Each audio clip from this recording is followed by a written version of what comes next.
अस्सलामुअलैकुम दोस्तों, आज मैं आपको असाइनमेंट के जो कुछ क्वेश्चन रह गए हैं वो करवाऊंगा। लास्ट टाइम मैंने क्वेश्चन नंबर 3 का पार्ट बी कराया था, इसमें मैं क्वेश्चन नंबर 3 का पार्ट ए और पार्ट सी कराऊंगा। इसमें है कि 3 बिट ग्रे कोड को हमने बाइनरी में कन्वर्ट करना यूजिंग डिकोडर। पहले तो आपको ग्रे कोड को बाइनरी में कन्वर्ट करना आना चाहिए। सबसे पहले आप देखें तो ये ग्रे कोड लिखा हुआ है जो कि 0 से लेकर 7 तक है, क्योंकि ये 3 बिट बाइनरी में है। तो बाद दोस्त ये कहते हैं कि ग्रे कोड को हमने ग्रे कोड के रूल के मुताबिक लिखना है, तो आप उस तरह भी लिख सकते हैं, लेकिन आप इस तरह भी लिख सकते हैं। देखें, आप ये इनपुट के तौर पे ले, आप इसको तरतीब से लिखेंगे तो फिर ज़्यादा बेहतर है कि 0 से 7 उस तरह भी 0 से 7 की रेंज में आएंगे, लेकिन वो तरतीब जो है वो सही नहीं होगी। अगर आप इस तरह करेंगे, इस तरतीब से 0 से 7 तक, यानी पहले 0 फिर 1 फिर 2 फिर 3 फिर 4 फिर 5 फिर 6 और फिर 7 सही रहेगा। तो सबसे पहले मैंने ये 0 से लेकर 7 तक लिख लिए हैं।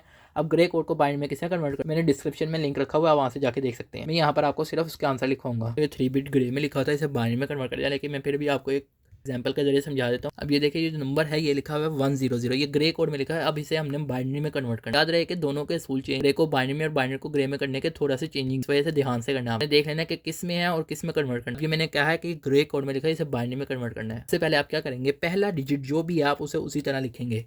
फिर आप उस डिजिट को उसमें प्लस करेंगे, यानी 1 है तो ऊपर वाले नंबर में प्लस करेंगे, तो 1 + 0 कहता है 1, तो फिर नीचे 1 आ जाएगा। फिर आप इसी तरह इस 1 को ऊपर ऐड करेंगे 0 में, तो यहाँ पे नीचे आ जाएगा 1। तो अब ये जो नंबर था ये ग्रे कोड में था, अब ये बाइनरी में आ गया। तो आप ये देख लेना 100 का ग्रे कोड जो है वो वही है जिस तरह आ रहा है नीचे लिखा हुआ। तो हम इस तरह ग्रे कोड को बाइनरी में कन्वर्ट करते हैं। उसने कहा हमें इसे इंप्लीमेंट करना यूजिंग डिकोडर। सारी बात है, 3 इनपुट्स हैं, 3/8 का डिकोडर लगेगा। डिकोडर बनाने से पहले आपको इसकी निकालनी है sigma form. B2 B1 B0 input output है, तो सबसे पहले B2 का निकालो। B2 का है तो B2 में देखें 1 कहाँ पे आ रहा है, 1 कहाँ आ रहा है, इधर आ रहा है, 1 इधर आ रहा है, इधर आ रहा है।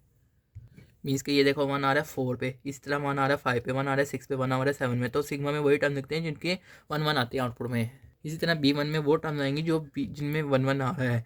तो 1 कहाँ आ रहा है, 2 पे आ रहा है, 1 आ रहा है 3 पे आ रहा है, 1 आ रहा है 4 पे आ रहा है, 1 आ रहा है 5 पे आ रहा है, तो वो टर्म लिखेंगे। इसी तरह B0 देखे कहाँ पे आ रहा है 1, यानी कि इस कॉलम में, तो 1 आ रहा है 1 पे, 2 पे आ रहा है, इसी तरह 4 पे आ रहा है, इसी तरह 7 पे आ रहा है। इस तरह ये टर्म देखते हैं। अब हम 3/8 का डिकोडर बनाएंगे। तो B2 में कौन कौन सी टर्म है, 4 5 6 7, तो मीन्स के D4 D5 D6 D7 को हम और गेट से जोड़ देंगे, क्योंकि एक तो ये SOP डिकोडर है और दूसरा ये सिग्मा टर्म है।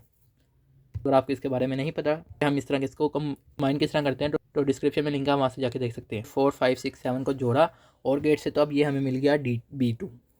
इसी तरह हम B1 और B0 निकालेंगे। तो B1 में देखें तो 2 3 4 5 है, 3 5 4 को और गेट से जोड़ देंगे, तो ये आ जाएगा B1। ना B0 जो है वो है 1 2 4 7, तो 1 2 4 7 को भी और गेट से जोड़ देंगे तो हमें B0 मिल जाएगा। तो इस तरह हमें B0 भी मिल गया। अब हमारा ये क्वेश्चन जो है वो सॉल्व हो गया, क्योंकि हमें ये 3 आउटपुट निकालनी थी। अब हम नेक्स्ट क्वेश्चन करते हैं इसका। हम क्वेश्चन नंबर 3 के पार्ट सी पे आते हैं, जिसमें एक लिखा हुआ है कि हमने एक्सेस 3 को डेसिमल डिकोडर में चेंज करना है, यानी हमने डिजाइन करना है एक्सेस 3 कोड जो कि डेसिमल डिकोडर है। तो सबसे पहले हम एक्सेस 3 लिखेंगे। तो अगर आपको एक्सेस 3 के बारे में नहीं पता तो डिस्क्रिप्शन में लिंक है, वहाँ से जाके देख सकते हैं, लेकिन इतना मुश्किल नहीं है। ऐसे मैं आपको यहाँ पे बता देता हूँ, एक्सेस 3 में नंबर जो होते हैं वो 3 से लेकर 12 तक होते हैं। तो 3 को किस तरह बाइनरी में लिखते हैं, 4 को किस तरह, ये सारा कुछ इधर आगे लिखा हुआ है। और जब हम इसे बाइनरी में कन्वर्ट करेंगे तो ये बाइनरी में क्या करता है, यानी कि ये जो नंबर है इसमें 3 कम शो करता है। तो 3 है तो 3 में से 3 निकाल दे, कितना होता है 0। को बाइनरी में किस तरह लिखते हैं, 4 बिट के, तो इस तरह लिखते हैं, तो इस तरह लिख दिया।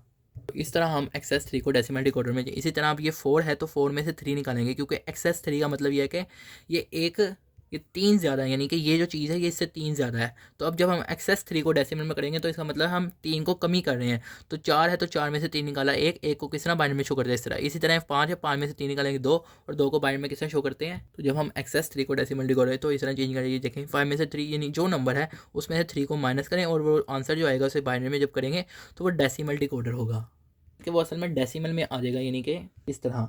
कहा है कि हमने इसका डिकोडर डिजाइन करना है S3 तो डेसिमल डिकोडर। जैसा कि ये देखें इसमें जो नंबर्स यूज़ हो रहे हैं वो देखें, यहाँ पर 0 वाले भी यूज़ हो रहे हैं। 0 से लेकर 12 तक की रेंज है टोटल। तो फिर हमारे पास 4/16 का डिकोडर लगे। वैसे भी हमें पता चल जाएगा, जैसा कि देखें ना हमारे पास 4 इनपुट्स हैं, तो 4 इनपुट्स मतलब है कि 4/16 का डिकोडर लगे। 4/16 के डिकोडर में 4 इनपुट्स होती है। पहले हमें इसकी एक्सप्रेशन निकालनी है सम ऑफ मिनटर्म्स में। अब ये देखें W = है सिग्मा। अब W में कहाँ कहाँ 1 आ रहा है, यहाँ 1 आ रहा है और यहाँ 1 आ रहा है, लेकिन आपने जो नंबर देखना है वो यहाँ की तरफ देखना है कि 1 कौन से उसमें आ रहा है एक्सेस 3 में। तो 1 आ रहा है 11 और इस तरह 1 आ रहा है 12, तो 11 12 लिखेंगे। ये 8 और 9 नहीं लिखेंगे, ये वाला नंबर लिखेंगे। इसी तरह अगर हम x देखें, x में कहाँ कहाँ 1 आ रहा है, x में 1 आ रहा है 7 पे, 8 पे, 9 पे, 10 पे, तो फिर 7 8 9 10 जो है वो x की वैल्यू में लिखेंगे। अगर इसी तरह y देखें तो y कहाँ कहाँ आ रहा है 5 6 और उसके बाद 9 और 10। इसी तरह z देखें, z में कहाँ 1 आ रहा है 4 पे आ रहा है, इसी तरह 1 कहाँ पे आ रहा है 6 पे आ रहा है, इसी तरह 1 आ रहा है 8 पे, इसी तरह 10 पे, इसी तरह 12 पे। तो फिर ये नंबर्स उधर लिखेंगे। अब हम इसके मुताबिक इंप्लीमेंट करेंगे। W11 12 मीन्स के 11 12 को जब हम और गेट से जोड़ेंगे तो हमें W मिलेगा। इस तरह यहाँ पर अब हमने W लिख दिया कि 11 इसी तरह X देखें क्या है, 7 8 9 10 को जोड़ेंगे तो हमें X मिलेगा और गेट से, तो फिर 7 8 9 10 को जोड़ देते हैं और गेट से हमें X मिलेगा। इसी तरह Y क्या है, 5 6 9 है, तो 5 6 9 10 को जब हम जोड़ेंगे इसके D5 D6 D9 D10 को तो हमें Y मिलेगा। 5 6 9 10 को जोड़ देते हैं हम और गेट से, तो अब इस तरह हमें Y मिला। इसी तरह Z जो है वो हमें हमारे पास क्या 4 6 8 10 12 4 6 8 10 12 को जोड़ देंगे और गेट से, तो अब 4 6 8 10 को भी जोड़ा तो हमें Z मिल गया 10 और 12। इस तरह ये हम बनाएंगे डिकोडर की इंप्लीमेंटेशन करेंगे। तो यहाँ पे एक और इंस्ट्रक्शन लिखी हुई थी कि हम अनयूज्ड इनपुट कॉम्बिनेशंस को डोंट केयर कर देंगे। इसका मतलब यह है कि जो यहाँ पे यूज़ नहीं हो रहे उनको हमने देखना नहीं है, बस वो लिखे हुए हैं उनको लिखा रहने देंगे, हमें उनके फिक्र करने की ज़रूरत नहीं है, बस उन्हें छोड़ देंगे। जो जो कंबाइन हो रहे हैं सिर्फ उनको करेंगे। अब उसके बाद 4 क्वेश्चन पे है। 4 क्वेश्चन जो है ये बहुत ईजी है, जिस तरह हमने पीछे किया अभी उसी तरह करना है। यहाँ पे इसने बताया कि यहाँ पे इसने थोड़ी सी चीज़ें चेंज की हैं। यहाँ पे इसने हमें बताया कि एक 3/8 का डिकोडर यूज़ करना है, तो पुरानी है चीज़। और उसके बाद उसने जो चीज़ चेंज किया वो ये की है कि नैंड बेस्ड डिकोडर करना है। नैंड बेस्ड डिकोडर का मतलब है यानी POS वाले हमने डिकोडर यूज़ करने हैं। तो अगर हम देखें हमारे पास ये भी सिग्मा पाई में यानी ये टर्म्स हैं, लेकिन ये जो टर्म है ये हमारे पास या पाई की फॉर्म में नहीं है, पहले से हमने सिग्मा या पाई के फॉर्म में करना। तो इस तरह मैंने लिख दिया फासले से लिखा है। अब ये देखें एक्स जेड यानी कि इसमें एक्स और जेड वाली टर्म्स हैं, यानी कि चाहे कॉम्प्लीमेंट है जिस मर्जी में, लेकिन एक्स जेड वाली टर्म्स है, लेकिन वाई वाली टर्म इसमें यूज़ नहीं है। तो वाई वाली टर्म किस तरह करेंगे, फिर हम इसके साथ y + y कॉम्प्लीमेंट मल्टीप्लाई कर देंगे। इसी तरह अगर हम यहाँ पे देखें, यहाँ पे भी y वाली टर्म नहीं थी तो यहाँ पे भी y, और यहाँ पे x वाली टर्म नहीं तो x वाली टर्म लिख दी। तो इनको मल्टीप्लाई करेंगे। जब मैंने इन दो टर्म्स को मल्टीप्लाई किया यानी कि इससे, तो फिर ये वाली टर्म निकल गई। इसी तरह इसको किया तो फिर ये वाली आ गई, इसी तरह इसको किया तो फिर ये वाली और ये वाली आ गई। अब इसको लिख लेंगे हम। लिखने से पहले आप देख लें एक दफ़ा कि ये सब जो है इनमें कोई चीज़ कॉमन तो नहीं है। इस तरह लिखा तो इन्हें लिखने की तरतीब है कि पहले हमारे पास एक्स वाली टर्म हो, फिर वाई वाली और जेड वाली, यानी जिस मर्जी में चाहे कॉम्प्लीमेंट हो जिस मर्जी में। इसी तरह यहाँ पे भी एक्स वाई जेड यानी कि तरतीब होनी, पहले एक्स हो फिर वाई हो फिर जेड हो, जिस तरह उसने यहाँ पे हमें किया हुआ तरतीब दी हुई है। तो इस तरह ये टर्म लिखी हैं। और जैसे कि आप जानते हैं जो एक्चुअल वेरिएबल होता है हम 1 लिखते हैं और जो कॉम्प्लीमेंट होता है 0। तो जैसे जैसे मैंने इस तरह इसके ऊपर 0, इसके ऊपर 1, इसके ऊपर 1, इसी तरह इस सब के ऊपर। तब ये देखें 0 1 1 जो होता है इसे क्या कहते हैं, हम इसे 3 कहते हैं बाय डेसिमल में। यहाँ पर इस तरह लिख लिया। पास सारी जो है सम ऑफ मिनटर्म्स की फॉर्म में आ गई है, मीन्स के सिग्मा या पाई फॉर्म जिसमें आनी चाहिए थी। तो हम 3/8 का डिकोडर लगाते हैं। तब यहाँ पर देखें आपको PS जो डिकोडर के यूजफुल पता होने चाहिए। ऐसे में आपको यहाँ पर बता देता हूँ, अगर POS का डिकोडर है तो जो पाई वाली टर्म्स होती है उनको हम एंड गेट से जोड़ते हैं। तो पाई वाली टर्म्स जिस तरह देखें यहाँ पे है एक ये पाई वाली टर्म है जिसमें है 0 3 5 6 को एंड गेट से जोड़। तो अब यहाँ पर देखें अब मैंने इसको 0 3 5 6 को जब जोड़ा तो ये हमारे पास B मिल गया एंड गेट से, क्योंकि ये पाई टर्म में है। इसी तरह अगर हम ये देखें C वाली जो हम निकाली है सिग्मा निकाली है, तो सिग्मा में देखें 5 टर्म्स हैं, हमारे पास टोटल 8 टर्म्स हैं। तो 8 में से अगर हम 5 टर्म के बजाय अगर 3 टर्म जोड़ना चाहते हैं यानी कि, तो फिर हम पाई लगा के जो टर्म इसमें नहीं है वो इसमें लिख देंगे और फिर उन टर्म्स को एंड गेट से जोड़ देंगे, मीन्स के 0 to 7 को।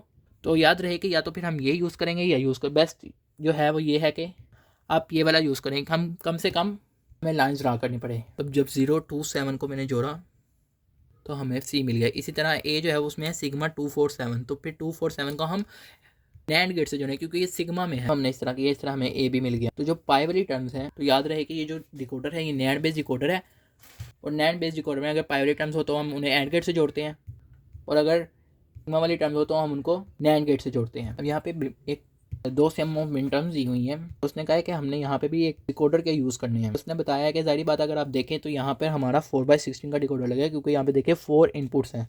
तो अब यहाँ पे देखें हमें हिंट दी है, बताया हुआ है कि हमने 2 3/8 के डिकोडर यूज़ करने हैं। जैसा कि आपको मैंने कुछ लेक्चर में बताया था कि हम किस तरह एक 4/16 का डिकोडर बनाते हैं 3/8 के डिकोडर से।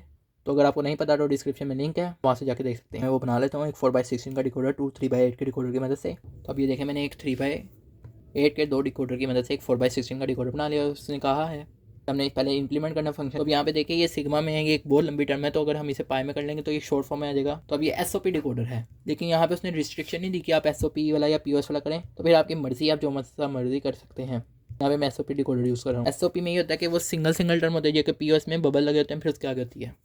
तो ये एंड बेस्ड डिकोडर होता है, वो नैंड बेस्ड डिकोडर होता है। मीन्स के SOP डिकोडर जो है वो एंड बेस्ड डिकोडर होता है और POS जो है वो नैंड बेस्ड डिकोडर होता है।